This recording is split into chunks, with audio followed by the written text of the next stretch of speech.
সেটা আমাকে দেখা। ভোট বলে দেখতে হলে তোমাকে পবিত্র হয়ে আসতে হবে, গোসল করতে হবে, এটা নাপাক শরীরে ধরা যায় না। ওমর বললেন এটা আবার কি জিনিস, যেটা করতে হলে পবিত্র হতে হয়, গোসল করতে হয়। আল্লাহ তাআলা ওমরের উপর রহমত বর্ষণ করেছেন, আল্লাহর পক্ষ থেকে করুণা ওমরের প্রতি হয়েছে। ওমর গোসল করে এসেছে। ওমর যখন গোসল করে এসেছে, ওমরের সামনে তেলাওয়াত করা হলো কোরআনে কারীমের তাহা আয়াত, তাহা মা আনজালনা আলাইকাল কুরআনা লিতাশকা। ওমর যখন এই আয়াত শুনলেন থরথর করে কাঁপতে লাগলেন, যেটা মানুষের বানানো কথা হতে পারে না, এটা রব্বুল আলামিনের পক্ষ থেকে অবতীর্ণ কালামে হাকিম। সুবহানাল্লাহ। কারণ তারা তো আরবি ভাষা জানতেন, বুঝতেন। এরকম সুন্দর কথা তো কখনো শুনি নাই দুনিয়াতে, এরকম কথা তো কেউ বলতে কোনোদিন শুনি নাই। অতএব এটা কোনোদিন মানুষের বানানো কথা হতে পারে না, এটা মহান রবের কালামে হাকিম।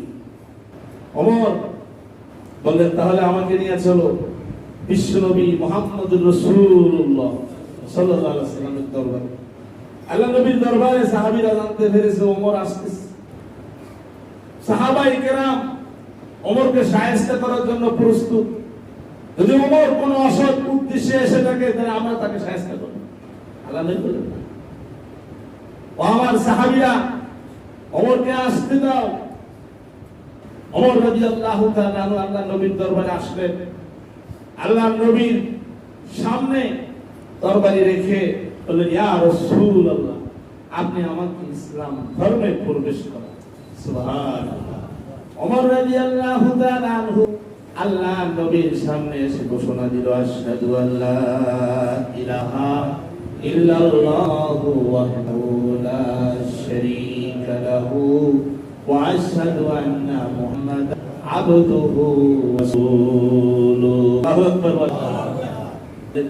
আসার কারণে ওমরকে লোহা নামক ধাতু থেকে সোনার মানুষে আল্লাহ সুবহানাহু ওয়া তাআলা পরিণত করে দিলেন।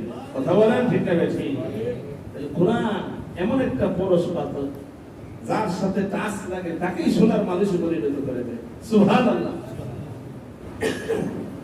অতএব সেই কোরআন দিয়ে যদি দেশ চলে, সেই কোরআন দিয়ে যদি রাষ্ট্র চলে, ওই রাষ্ট্রের মধ্যে কোনোদিন অশান্তি আসবে, ওই রাষ্ট্রের মধ্যে কোনোদিন দাঙ্গা হাঙ্গামা আসবে, ওই রাষ্ট্রের মধ্যে কোনোদিন মদের আইন করতে হবে, পুলিশি পাহারার প্রয়োজন আছে, এমনি সব দূর হয়ে যাবে। কারণ কোরআনের আইন প্রতিষ্ঠা হলে কোনোদিন অনিসলামিক কার্যকলাপ কেউ করতে পারবে না।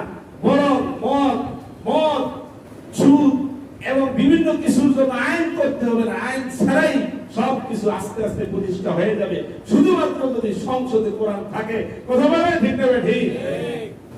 আমাদের বর্তমান আমাদের এই